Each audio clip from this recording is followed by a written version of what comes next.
ونصلي على رسوله الكريم أما بعد فأعوذ بالله من الشيطان الرجيم بسم الله الرحمن الرحيم يا أيها الناس كلوا مما في الأرض حلالا طيبا ولا تتبعوا خطوات الشيطان إنه لكم عدو مبين إنما يأمركم بالسوء والفحشاء وأن تقولوا على الله ما لا تعلمون وإذا قيل لهم اتبعوا ما أنزل الله قالوا بل نتبع ما ألفينا عليه آباءنا أولو كان آباؤهم لا يعقلون شيئا ولا يهتدون ومثل الذين كفروا كمثل الذي ينعق بما لا يسمع إلا دعاء ونداء صم بكم عمي فهم لا يعقلون صدق اللہ العظیم۔ گزشتہ آیات میں پیروں مریدوں کا تذکرہ چلا تھا جو ناحق قسم کے لوگ ہوتے ہیں، ناحق پیری مریدی کرنے والے۔ حق والے تو اللہ کے ولی ہوتے ہیں، وہ تو قابل احترام ہیں، اور اکثر اس قسم کے جاہل پیروں کے کہنے میں آ کر جاہل مریدین الٹ کام کر رہے ہوتے ہیں، اور یہ کام مشرکین مکہ بھی کیا کرتے تھے۔ وہ کیا ہوتا تھا کہ اللہ کی حلال کی ہوئی چیزوں کو وہ خود حرام کر دیتے تھے۔ مثلا کچھ جانور اپنے بتوں کے نام پر، اپنے بڑوں کے نام پر وہ زندہ چھوڑ دیتے تھے، ہوتے حلال تھے، ان کا نام رکھ دیتے تھے، یہ حام ہے، یہ وسیلہ ہے، یہ صاحبہ ہے، پھر ان کے نام یہ رکھ کر ان کو چھوڑ دیتے تھے کہ اب ان کو کوئی نہ کھائے، یہ لوگوں کے لیے حرام ہے، بس یہ فلاں مرشد کے نام پہ ہو گئے، یہ فلاں بت کے نام پہ ہو گئے۔ اللہ تعالیٰ نے فرمایا کہ یہ تمہیں کس نے اختیار دیا اس طرح کرنے کا کہ اللہ تعالیٰ ایک چیز کو حلال کرتا ہے، تم اس کو حرام قرار دیتے ہو، تمہارے پاس کوئی دلیل بھی نہیں ہے، کوئی ثبوت بھی نہیں ہے، سوائے اس کے کہ تم شیطان کی اتباع کر رہے ہو۔ ان پہلی آیات میں جو خطاب ہے وہ اللہ تعالیٰ نے صرف مسلمانوں کو نہیں کیا، کیونکہ کافر بھی اس چیز میں بڑھ چڑھ کر حصہ لیتے ہیں، کافروں کو بھی خطاب کیا گیا، مسلمانوں کو بھی، یعنی مطلق انسانوں کو خطاب کیا گیا۔ یا ایھا الناس، اے لوگو، کلوا مما فی الارض حلالا طیبا، کھاؤ پیو اس زمین میں سے ہر وہ چیز جو اللہ نے حلال بھی بنائی ہے، جو حلال بھی ہے، اور طیبہ پاکیزہ بھی ہے، صاف ستھری بھی ہے۔ کئی چیزیں ایسی ہوتی ہیں حلال تو ہوتی ہیں لیکن مضر صحت ہوتی ہیں، صاف ستھری نہیں ہوتی۔ مثال کے طور پر صحیح سالم سیب ہو وہ طیب ہے، اگر وہی کیڑے والا ہو حلال تو ہے، اس پہ اوپر حرام کا فتویٰ نہیں لگے گا لیکن وہ طیب نہیں رہے گا، وہ صحت کے لیے مضر بن جائے گا۔ اللہ تعالیٰ کہتے ہیں کہ دو چیزوں کو مد نظر رکھو کھاتے وقت، ایک حلال بھی ہو، دوسرا طیب بھی ہو، صاف ستھری بھی ہو۔ وَلَا تَتَّبِعُوا خُطُوَاتِ الشَّيْطَانِ، شیطان کے نقش قدم کی اتباع نہ کرو، إِنَّهُ لَكُمْ عَدُوٌّ مُبِينٌ، وہ تو تمہارا کھلم کھلا دشمن ہے۔ إِنَّمَا يَأْمُرُكُمْ بِالسُّوءِ، بے شک شیطان تو تمہیں حکم دیا کرتا ہے سوء کا، ویسے اردو میں اس کا معنی کر دیتے ہیں برائی، ویسے حقیقی طور پر سوء عربی زبان میں اس برائی کو کہا جاتا ہے جس کو ہر عقل مند آدمی چاہے شرعی حکم نہ بھی ہو تب بھی طبعی لحاظ سے اپنی فطرت کے طور پر اس کو ناپسند کرتا ہو، وہ کہلاتا ہے سوء۔ اور دوسرا لفظ ہے فحشا، فحش، اردو میں جس چیز کو کہا جاتا ہے، اردو میں ہم اس کا معنی بھی برائی کر رہے ہوتے ہیں۔ فحش اس برائی کو کہتے ہیں کہ جو کھلم کھلی برائی ہو، دل سے اس کا تعلق نہ ہو، دل برا مانے نہ مانے، بس آنکھیں دیکھ کر فیصلہ کر جائیں یہ برا ہے۔ سوء اس برائی کو کہیں گے صاحب عقل کا دل فیصلہ کرے، فحش اس کام کو کہیں گے کہ دل کا اس میں تعلق ہی نہیں ہے، آنکھیں دیکھتے ہی فوراً فیصلہ کر دیں یہ برائی ہے۔ شیطان تو تمہیں حکم دیتا ہے سوء کا بھی اور فحشاء کا بھی۔ وَأَن تَقُولُوا عَلَى اللَّهِ مَا لَا تَعْلَمُونَ، اور یہ ایسا نہ ہو کہ تم شیطان کے کہنے میں لگ کر اللہ پر ایسی باتیں کہنے لگ جاؤ جس کا تمہیں علم ہی نہ ہو۔ جیسے مثال کے طور پر عرب کے مشرکین نہ جب خانہ کعبہ میں آیا کرتے تھے تو وہ کپڑے اتار کر ایک طرف رکھ دیا کرتے تھے، پھر طواف کرنا شروع ہو جاتے تھے ننگے ہو کے، الف ننگے ہو کے۔ ان کو کہا جاتا تھا بھائی ایسا کیوں کرتے ہو؟ کہتے تھے کہ یہ پاکیزگی کی جگہ ہے اور طواف سب سے اہم عبادت ہے، ان کپڑوں میں ہم نے گناہ کیے ہوئے ہیں، جن کپڑوں میں ہم نے گناہ کیا اس میں عبادت کیسے کر لیں؟ وہ اس لائق نہیں ہے کہ ان کو پہن کر عبادت کی جائے، لہذا ننگے ہو کر لو۔ حالانکہ یہ تو سراسر بے وقوفی ہے۔ عقل مند انسان تو یہی کہے گا چاہے بھائی وہ گندگی میں لتڑے ہوئے ہوں، ننگے ہونے سے تو پہن لینا بہتر ہے، لیکن ان کی عقل ماری گئی تھی، شیطان نے ان کو یہ سبق دیا تھا اور وہ کرتے تھے۔ جب ان کو کہا جاتا تھا بھائی یہ تو کرنا جائز نہیں ہے، بھلے گندے ہی کپڑے تم پہن لو، تو کہتے نہیں، ان اللہ یأمر، اللہ تعالیٰ نے ہمیں حکم دیا ہے۔ یہ 7ویں سپارے میں، 6 سپارے میں یا 7ویں میں یہ آیت آ جائے گی۔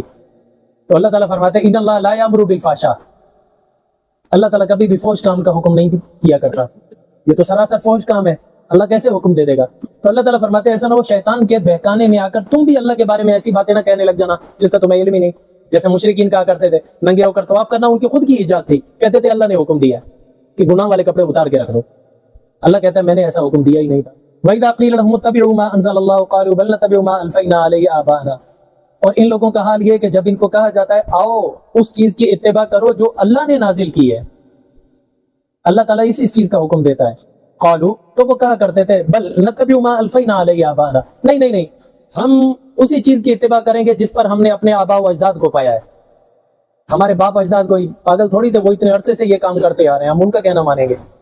آج کل بھی ایسے لوگ ہیں، ان کو اگر کہا جائے بھائی یہ کام تم خلاف شرع کر رہے ہو، ایسا مت کرو، کہتے ہیں یار ہمارے بڑے بھی تو یہی کرتے آئے ہیں، کیا وہ غلط ہے کیا؟ عجیب دلیل ہے۔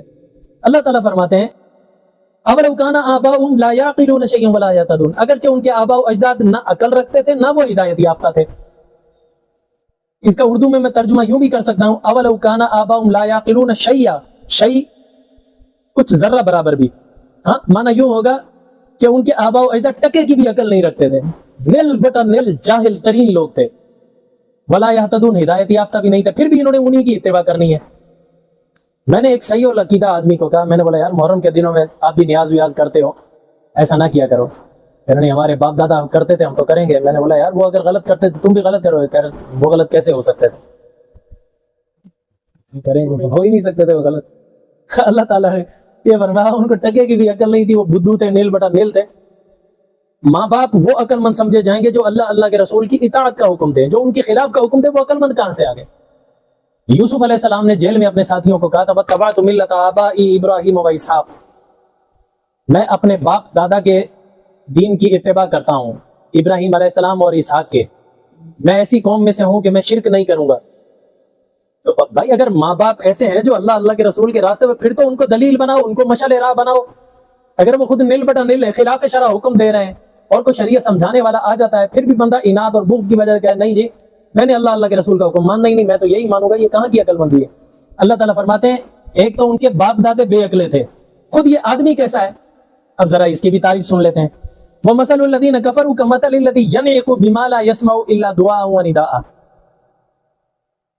مثال ان لوگوں کی جو کفر کرتے ہیں نا، كَمَثَلِ الَّذِي يَنْعِقُ بِمَا لَا يَسْمَعُ إِلَّا دُعَاءً وَنِدَاءً، ان کی مثال اس چرواہے جیسی ہے جو بکریوں کو آواز لگاتا ہے، بکریاں اس کی آواز سنتی تو ہیں لیکن سمجھتی نہیں ہے یہ کیا رہا ہے۔ وہ بکریوں کو کہتا ہے آہ آہ آہ، بکریاں بھاگتی آتی ہیں، حالانکہ وہ بکریوں کو پتہ نہیں ہے آ کا مطلب کیا ہے، ان کو صرف اتنا پتا ہے یہ آ کی آواز پر ہمیں دانا پانی ملے گا، ان کو یہ پتا نہیں ہے کہ آ کا معنی ادھر آ متوجہ کر رہے ہیں، ان کو یہ نہیں پتا۔ بکریاں صرف آواز سنتی ہیں، معنی مفہوم نہیں سمجھتی۔ اللہ تعالیٰ فرماتے ہیں ایسے لوگ جو کہتے ہیں نا ہم اپنے آباء و اجداد کی پرمپرا پر چلیں گے، اللہ تعالیٰ فرماتے ہیں ان کی مثال ایسے ہی ہے جیسے چرواہا بکریوں کو آواز تو لگاتا ہے لیکن بکریوں کو کچھ سمجھ نہیں آتی، ریوڑ کو کچھ سمجھ نہیں آتی۔ بِمَا لَا يَسْمَعُ إِلَّا دُعَاءً وَنِدَاءً،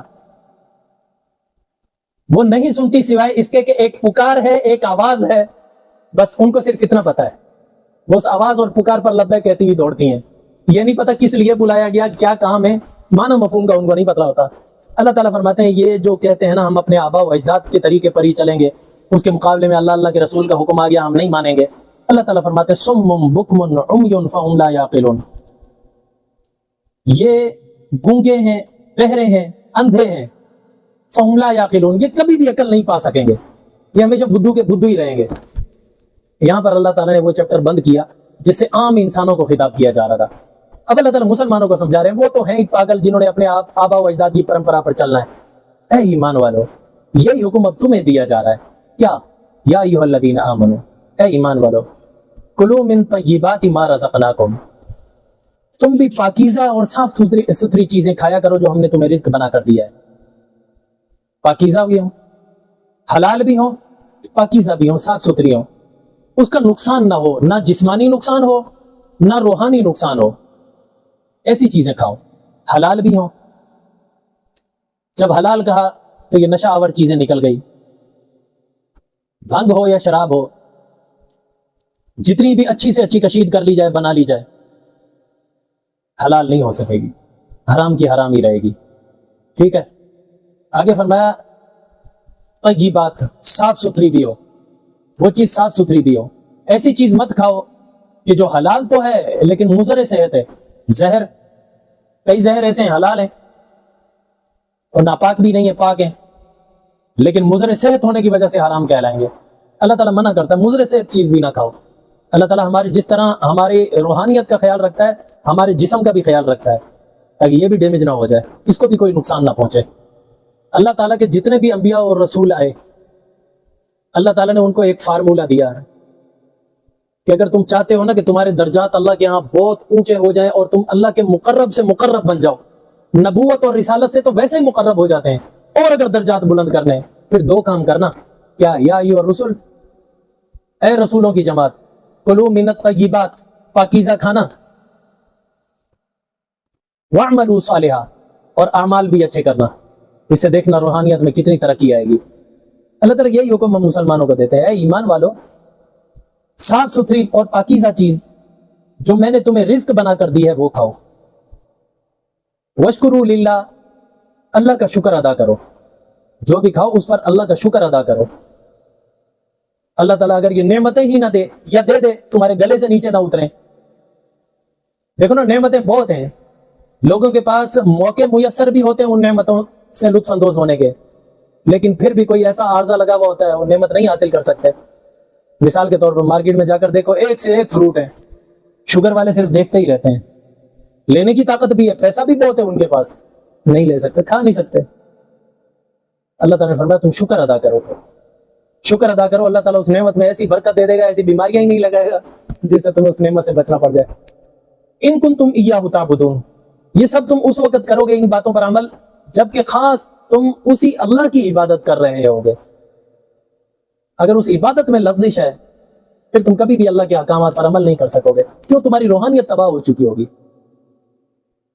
آگے اللہ تعالیٰ فرماتے ہیں انما حرم علیکم المیتۃ، کافی ساری چیزیں میں نے تم پر حرام کی ہیں، من جملہ ان میں سے چند چیزیں یہ ہیں، حرم علیکم المیتۃ، تم پر مردار کھانا حرام کر دیا ہے۔ مردار کس کو کہتے ہیں؟ وہ جانور جو خود بخود اپنی موت مر گیا ہو، یا کہیں سے گر کر مر گیا ہو، چوٹ لگی ہو مر گیا ہو، یا کوئی بندہ جان بوجھ کر اس کو مار کر یا اس کا گلا دبا کر اس کو ہلاک کر دے، یہ سارے مردار کہلاتے ہیں۔ امت مسلمہ پر یہ حرام ہے۔ ہاں، جس کو ذبح کیا جائے اللہ کا نام لے کر وہ حلال ہے، جس کو اللہ کا نام لیے بغیر ذبح کیا جائے وہ حرام ہے۔ اللہ کے نام کی تاثیر اتنی ہے۔ حدیث شریف میں آتا ہے مردار ہر قسم کا حرام ہے، ہماری امت پر سوائے دو مرداروں کے، ان کو بغیر ذبح کیے بھی کھا سکتے ہیں، ایک مچھلی اور دوسرا ٹڈی، عربی میں اس کو کہتے ہیں جراد۔ اور عمران خان کے دور حکومت میں پاکستان پر غولوں کے غول آ رہے تھے، ساری فصلوں کی تباہی مچ گئی تھی، یاد ہے؟ ٹڈی دل جنت کے کھانوں میں سے کھانا ہے۔ حضرت یحییٰ علیہ السلام نے مانگا تھا، یا اللہ مجھے گوشت کھلا، اللہ تعالیٰ نے پھر جنت میں سے یہ ٹڈیاں بھیجی تھی، حضرت یحییٰ علیہ السلام نے کھائی، تقریباً ہر نبی نے کھائی ہیں۔ یہ الگ بات ہے کہ اگر کسی آدمی کی طبیعت نہیں کرتی وہ بھلے نہ کھائے، لیکن اس کے اوپر حرام کا فتویٰ نہ لگایا کرے۔ جو اللہ نے حلال کی ہوئی چیزیں، کئی چیزیں ایسی ہوتی ہیں حلال، بس میرا دل نہیں کرتا کھانے کو، اس کا یہ مطلب تھوڑی میں اس کے اوپر غلط سلط فتوے مارنے لگ جاؤں۔ فتویٰ بازی سے اعتراض کرنا چاہیے، کوئی کھائے نہ کھائے اس کی مرضی ہے۔ مچھلی بھی وہ حلال ہے جو شکار کر کے خود باہر نکالی گئی ہو، خود مر جائے، وہ حلال ہے شکار کرنے کے بعد۔ کچھ مچھلیاں ایسی ہوتی ہیں قدرتی طور پر پانی پر الٹی ہو کر تیر رہی ہوتی ہیں مر کر، وہ حرام ہے۔ اس کی وجہ کیا ہے؟ مچھلی تو مر کر حلال ہو جاتی ہے، یہ کیوں حرام ہے؟ اس وجہ سے یہ حرام ہے، یہ طیب نہیں ہے، حلال تو ہے، طیب نہیں ہے، مضر صحت ہے۔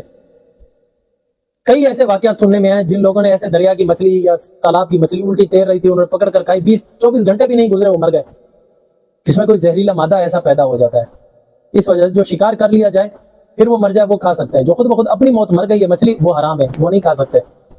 دوسری چیز اللہ تعالیٰ نے فرمائی والدم، بہتا ہوا خون، جانور کو جب ذبح کیا جاتا ہے وہ جو پریشر کے ساتھ جو خون نکلتا ہے گلے میں سے وہ حرام ہے۔ البتہ وہ خون جو گوشت کے اندر رہ جاتا ہے وہ حرام نہیں ہے۔ اسی وجہ سے شرعی مسئلہ یہ ہے، ویسے گوشت دھو کر پکانا چاہیے، لیکن اگر کوئی شخص نہ بھی دھوئے ایسے ہی پکا لے، جائز ہے، پکا سکتا ہے، کوئی حرج نہیں ہے۔ خون وہ حرام ہے جو جوش کے ساتھ نکلتا ہے۔ اس کی وجہ کیا ہے؟ اس کی وجہ یہ نہیں ہے کہ اس کے اندر کوئی نجاست ہے، کوئی گندگی ہے، کوئی غلاظت ہے، نہیں، اس کی وجہ سے روحانیت تباہ ہوتی ہے۔ روحانیت کیا تباہ ہوتی ہے؟ جس جانور کو بھی ہم کھاتے ہیں نا، جانور کے اندر عقل نہیں ہے، عقل کا تعلق روح کے ساتھ ہے۔ روح جس کی طاقتور ہوتی ہے نا، اس کو یہ عقل بھی اس کی اتنی طاقتور ہوتی ہے۔ تو روح کا مسکن کیا ہے؟ خون۔ جب خون بہتا ہے تو روح بھی نکلتی ہے، لیکن اس روح کی روحانیت اس خون کے اندر رہ جاتی ہے۔ جب بندہ وہی چیز کھائے گا نا تو اس کے اندر بھی وہی وحشی پن، وہی جانوروں والے کام اس کے اندر آ جائیں گے۔ سب سے بڑی بات یہ ہے کہ جانور کے اندر حیا نہیں ہوتا۔ بکری بکرے کو دیکھ لو، کسی بھی جانور کو دیکھ لو، بڑا ہوتا ہے اپنی ماں کے اوپر ہی کراس ہونے کے لیے تیار ہو جاتا ہے، حیا نہیں ہے۔ اس سے انسان کی روحانیت تباہ ہوتی ہے، انسان کی فطرت خراب ہوتی ہے۔ اس وجہ سے اللہ تعالیٰ نے دم مسفوح کو حرام قرار دے دیا۔ آگے فرمایا ولحم الخنزیر، خصوصی طور پر جانوروں میں سے خنزیر کا نام لیا، کیوں؟ اس کی رگ رگ میں خباثت ہے، یہ روحانیت کو تباہ کرنے میں بہت بڑا اہم کردار ادا کرتا ہے خنزیر۔ اس کی وجہ کیا ہے؟ باقی جتنے بھی جانور ہیں نا، وہ اپنی غذا کھانے میں اکثر و بیشتر جو ان کے مقدر میں ان کے رب نے غذا رکھی ہوئی ہے وہ صرف وہی کھاتے ہیں۔ بہت کم ہوتا ہے الا قلیل وہ گندگی کی طرف منہ ڈالے۔ لیکن یہ خنزیر ایسا جانور ہے جو اکثر و بیشتر جو ہے اپنا گند کھاتا ہے، پہلے ہگ لیتا ہے، اگر ارد گرد کوئی چارہ مارا نہ ملے وہ اپنا گند ہی لگ جاتا ہے کھانے۔ روحانیت اس کی تباہ ہوئی بھی ہوتی ہے۔ دوسری مثال یہ تو ہے روحانیت تباہ کرنے کا یہ سبب بنتی ہے گندگی، غلاظت۔ دوسری چیز اسی وجہ سے اس کے اندر حیا کا مادہ نہیں ہے۔ آپ نے دیکھا ہوگا ہر نر مادہ، اگر دو نر ایک مادہ ہو نا تو ایک نر دوسرے نر سے لڑ پڑتا ہے، جب تک اس کو بھگا نہ دے تب تک وہ مادہ سے کراس نہیں ہوتا۔ بکروں میں بھی ایسا ہی ہے، بیلوں میں بھی ایسا ہی ہے، غرضے کے کوئی بھی جانور دیکھ لو وہ دوسرے نر کو برداشت نہیں کیا کرتا وہاں۔ یہ خنزیر ایسا جانور ہے 10 جنے بھی کھڑے ہونا وہ باری باری سب کراس ہو رہے ہوتے ہیں، حیا نہیں ہے۔ اسی وجہ سے عیسائیوں کے ہاں اور سکھوں کے ہاں سور سب سے زیادہ کھایا جاتا ہے۔ سکھ مذہب میں بھی کھایا جاتا ہے، عیسائی مذہب میں بھی کھایا جاتا ہے۔ آپ اس وقت سوشل میڈیا پر وغیرہ جو بھی دیکھو گے آپ، سب سے زیادہ انہی دو مذاہب کا ملے گا، یا سکھوں کا یا عیسائیوں کا، اور ہر اس میں وحشی طریقہ انہوں نے اختیار کیا ہوا ہوگا۔ اس کی وجہ کیا ہے؟ وہ کھا کھا کے خنزیر ان کی روحانیت ہی تباہ ہو چکی ہوتی ہے، ان کی فطرت ہی خنزیر والی بنی ہوئی ہوتی ہے۔ باقی جتنے بھی جانور ہیں، شرعی مسئلہ بتا رہا ہوں، اگر کبھی ایسا بھی ہوتا ہے کوئی دوائی کے طور پر کوئی جانور استعمال ہوتا ہے، یا دوائی کے طور پر نہیں بھی استعمال ہو رہا، اس کا چمڑا استعمال کرنا ہے، شرعی حکم یہ ہے وہ حرام جانور بھی ہے، اگر بسم اللہ یا اللہ اکبر کہہ کر ذبح کر دیا جائے وہ حلال نہیں ہوگا، حلال نہیں ہوگا، البتہ پاک ضرور ہو جائے گا۔ اس کی کھال کو آپ رنگنے کے بعد دباغت کریں، دباغت کرنے کے بعد آپ اس کا چمڑا بنا کر استعمال کر سکتے ہیں، چاہے وہ کتے کی کھال ہو، بھیڑیے کی کھال ہو، اس کی کیا اس کا نام ہے، شیر کی کھال ہو، چیتے کی کھال ہو، لوگ بڑے شوقیہ طور پر لگاتے بھی ہیں اپنے بیٹھنے کی جگہوں پر۔ تو اگر اس کو دباغت کر دیا جائے یا ویسے اس کو بسم اللہ اللہ اکبر کہہ کر ذبح کر دیا جائے، حلال تو نہیں ہوتا یہ جانور، البتہ پاک ہو جاتا ہے۔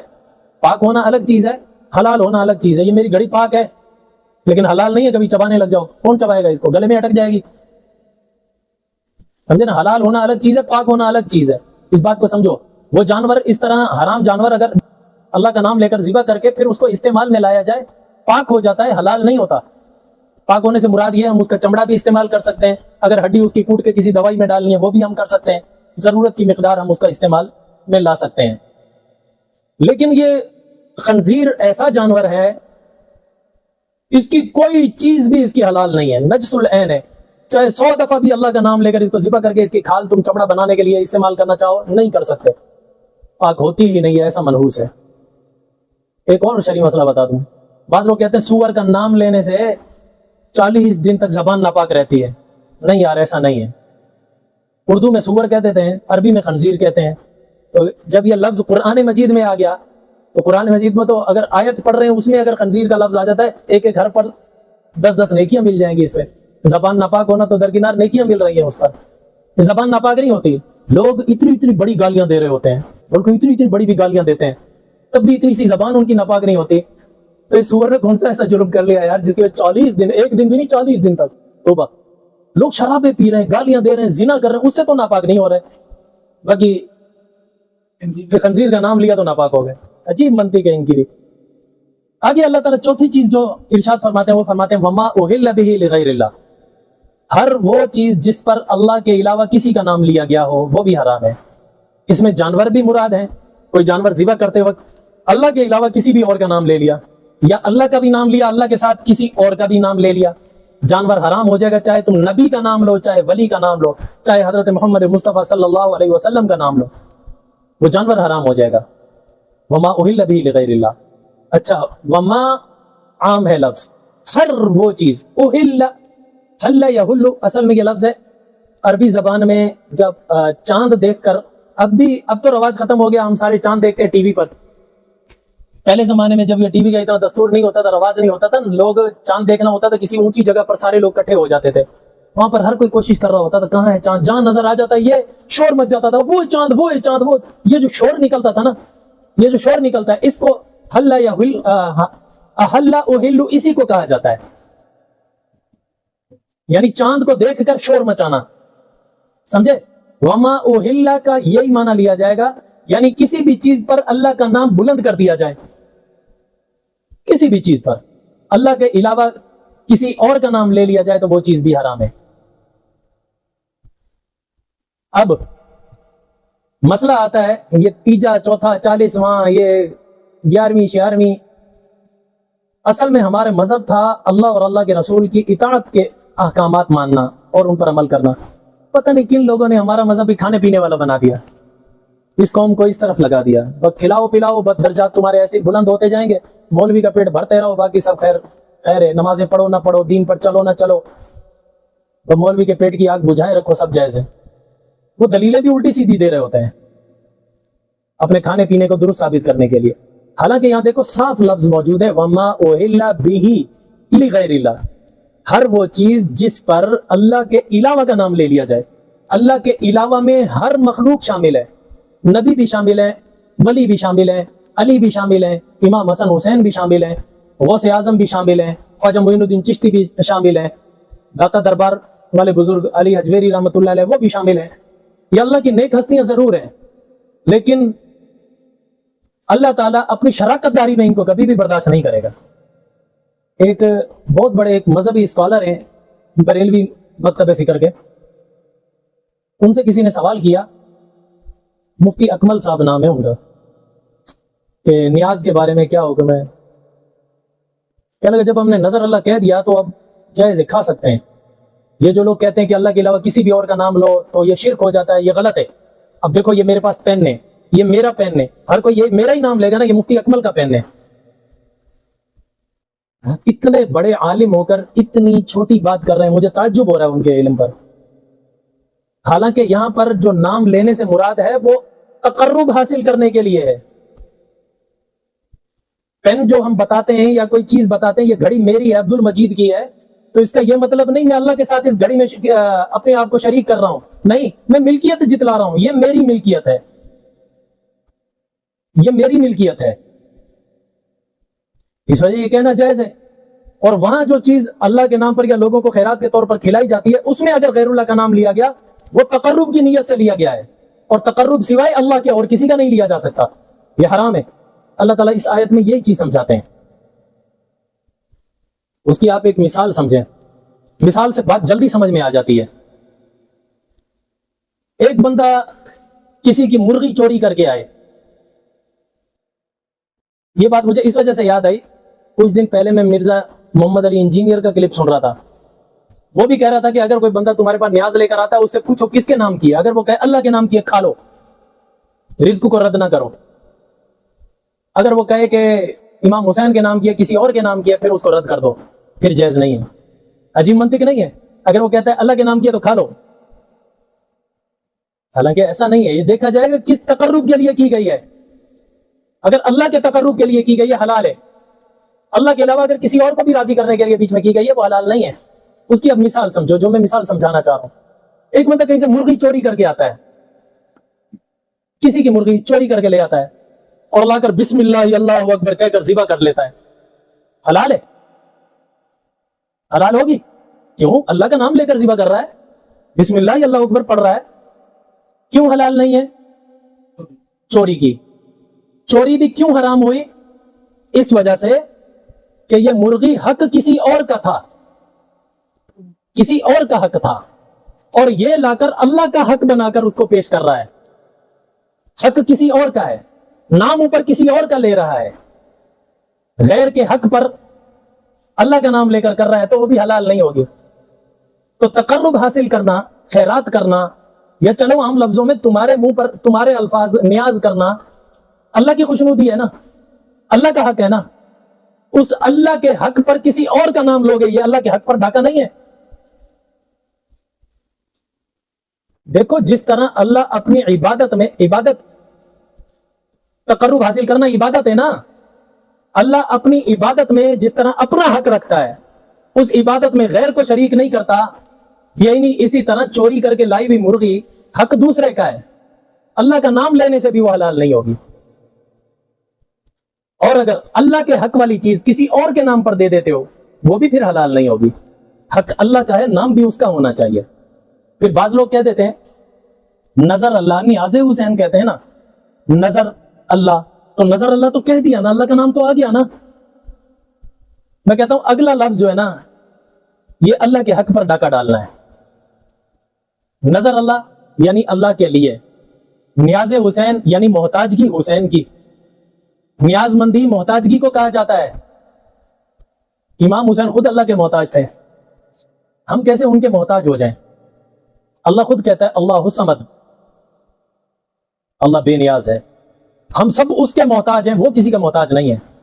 ہمیں محتاجگی جو اختیار کرنی اس کی کرنی ہے نا. ہاں نظر اللہ، نیاز اللہ کہو، میں بھی کھاؤں گا پھر آپ بھی کھانا، پھر جائز ہے. یہ کیا بات ہوئی؟ آدھا تیتر آدھا بٹیر، نظر اللہ نیاز حسین دونوں کو راضی. اللہ کو ایسی عبادت پسند نہیں ہے، یہ تقرب نہیں، اللہ کے حق پر ڈاکہ ہے. اس وجہ سے یہ چیز جائز نہیں ہے. اللہ تعالیٰ نے فرمایا وما اہل بہ لغیر اللہ، اللہ کے علاوہ اللہ کا نام کسی اللہ کے علاوہ کا کسی بھی چیز پر نام لے لیا جائے وہ بھی حرام ہے. تو 4 چیزیں اللہ تعالیٰ نے گنوائی. انما حرم علیکم المیتہ، حرام کر دیا تم پر مردار، والدم بہتا ہوا خون، ولحم الخنزیر، خنزیر کا گوشت، وما اہل بہ لغیر اللہ، ہر وہ چیز جس پر اللہ کے علاوہ کسی اور کا نام لے لیا گیا ہو. ہاں مجبوری کی حالت میں اللہ اجازت دیتا ہے. مثلا کوئی شخص ایسی جگہ پر چلا گیا ہے، جنگل میں ہے یا بیابان میں ہے، کہ اس کے پاس حلال کھانے کو کوئی راستہ ہی نہیں ملا. اب اس نے جان بھی بچانی ہے، بھوکا رہ کر اس کی حالت ہو رہی ہے، وہ بھوک زیادہ کاٹے گا مر جائے گا. تو اپنی جان بچانے کے لیے یہ 4 چیزیں جو حرام ہیں ان میں سے بقدر ضرورت استعمال کرے تو اس کے لیے جائز ہے، مباح ہے، حلال نہیں ہے. حلال نہیں ہے. بعض لوگ کہہ دیتے ہیں کہ مجبوری میں تو سور بھی حلال ہو جاتا ہے. نہیں، حلال نہیں ہوتا. یہ میری بات یاد رکھنا، اللہ تعالیٰ نے اسی آیت میں یہ بات بتلائی ہے. یہ چیزیں حلال نہیں ہوتی مجبوری میں بھی. بقدر ضرورت. ضرورت کیا ہے؟ بندہ اس میں سے صرف اتنا کھا لے جس سے وہ زندہ رہ سکے، پیٹ بھر کے بھی نہ کھائے اور اس کے حلال ہونے کا نظریہ بھی نہ بنائے. یہ 2 شرطیں ہونا لازمی ہیں. حلال ہونے کا نظریہ بھی نہ بنائے، پیٹ بھر کے بھی نہ کھائے، صرف اتنا سا کھائے جس سے زندہ رہ سکے. اتنے کی اجازت ہے، اتنے کی اجازت ہے. فمن اضطر، پس وہ شخص جو مجبور ہے اس کے لیے اجازت ہے 2 شرطوں کے ساتھ. غیر باغن، حد سے زیادہ تجاوز نہ کرے، یعنی ڈٹ کے نہ کھانے لگ جائے. ولا عادن، اور اللہ کے حرام کیے ہوئے کو حلال بھی نہ سمجھ کے بیٹھ جائے. فلا اسم علیہ، پھر اس پر کوئی گناہ نہیں ہے، بقدر ضرورت استعمال کر سکتا ہے. ان اللہ غفور الرحیم، بے شک اللہ تعالیٰ بخشنے والا مہربان ہے. ان الذین یکتمون ما انزل اللہ من الکتاب ویشترون بہ ثمنا قلیلا، بے شک وہ لوگ جو چھپاتے ہیں اس چیز کو جو اللہ نے نازل کیا ان کے پاس کتاب میں، یعنی کتاب میں تورات انجیل میں جو کچھ واضح ہو چکا تھا ان کو چھپانا. اور مسلمان بھی ایسے ہیں جو چھپاتے ہیں حق بات کو، خصوصاً جن کا مذہب کھانا پینا بنا ہوا ہے نا، وہ کھانے پینے کے لیے اس آیت کی غلط تعویلیں بیان کر رہے ہوتے ہیں، وہ اسی زمرے میں آتے ہیں اگلی آیت کی زد میں. بے شک وہ لوگ جو چھپاتے ہیں اس چیز کو جو اللہ نے نازل کیا کتاب میں، وَيَشْتَرُونَ بِهِ ثَمَنًا قَلِيلًا، اور بیچ ڈالتے ہیں قلیل سی قیمت کے بدلے میں، یعنی ایک تھالی کی پلیٹ پر اپنا ایمان بیچ ڈالتے ہیں. أُولَٰئِكَ مَا يَأْكُلُونَ فِي بُطُونِهِمْ إِلَّا النَّارَ، وہ نہیں کھاتے اپنے پیٹوں میں سوائے آگ کے. یعنی وہ بریانی کی پلیٹ جو آ گئی ہے نا ان کے پاس غیر اللہ کے نام کی، وہ بریانی نہیں کھا رہے، وہ اپنے پیٹ میں آگ ڈال رہے ہیں، آگ. وَلَا يُكَلِّمُهُمُ اللَّهُ يَوْمَ الْقِيَامَةِ، اللہ کی نظر میں یہ اتنے گرے ہوئے ہیں، اللہ تعالیٰ قیامت کے دن ان سے بات کرنا بھی پسند نہیں کرے گا. وَلَا يُزَكِّيهِمْ، اللہ ان کو صاف ستھرا بھی نہیں کرنا چاہے گا. قیامت کے دن ویسے ہر گناہگار کے لیے حکم کیا ہے اگر اس کے دل میں ایمان ہے، چاہے ساری زندگی گناہ کرتا رہا، وہ جہنم میں جائے گا، اپنی سزا بھگتے گا. جب وہ سزا بھگت کر فارغ ہو جائے گا پھر اللہ تعالیٰ اس کو پاک صاف کر کے جنت میں ڈال دیں گے. تھوڑا سا ایمان بھی اس کو نجات دے دے گا. لیکن وہ آدمی جو جان بوجھ کر اللہ تعالیٰ کے احکامات کو چھپاتے ہیں، ان کے بارے میں اللہ تعالیٰ فرماتے ہیں وَلَا يُزَكِّيهِمْ، ان کو جہنم سے کبھی نہیں نکالے گا، ان کو پاک نہیں کرے گا، ہمیشہ پڑے سڑتے رہیں گے. وَلَهُمْ عَذَابٌ عَلِيمٌ، ان کے لیے دردناک عذاب ہے. کیوں؟ ان کا جرم کیا تھا؟ کہ کوئی نشئی تھے، زانی تھے؟ اللہ کہتا نہیں نہیں، اولئک الذین اشتروا الضلالۃ بالہدى، یہ وہ لوگ ہیں جنہوں نے ہدایت کے بدلے میں گمراہی کو خرید لیا. والعذاب بالمغفرہ، اور عذاب کو خریدا مغفرت کے بدلے میں. فما اصبرهم علی النار، فما اصبرهم علی النار، بڑا صبر کیا ہے انہوں نے آگ پر. فما اصبر، اب یاد آ رہا ہے میں نے صبر کا معنی کیا بتایا تھا؟ ڈٹ جانا. اصل صبر کا معنی ڈٹ جانا. فما اصبرهم علی النار، بڑا ڈٹے ہوئے ہیں یہ آگ حاصل کرنے کے لیے بھی. یعنی جہنم میں جانا ان کو برداشت ہے، مغفرت کرانا ان کو برداشت نہیں ہے. بڑا جگرا ہے یار، بڑے ڈٹے ہوئے ہیں یہ جہنم کی آگ کے لیے. یہاں صبر سے وہ صبر مراد نہیں ہے جس پر انعامات ملتے ہیں، یہاں ڈٹ جانا مراد ہے. ذالک بان اللہ نزل الکتاب بالحق، بے شک اللہ تعالیٰ نے نازل کیا ہے کتاب میں حق.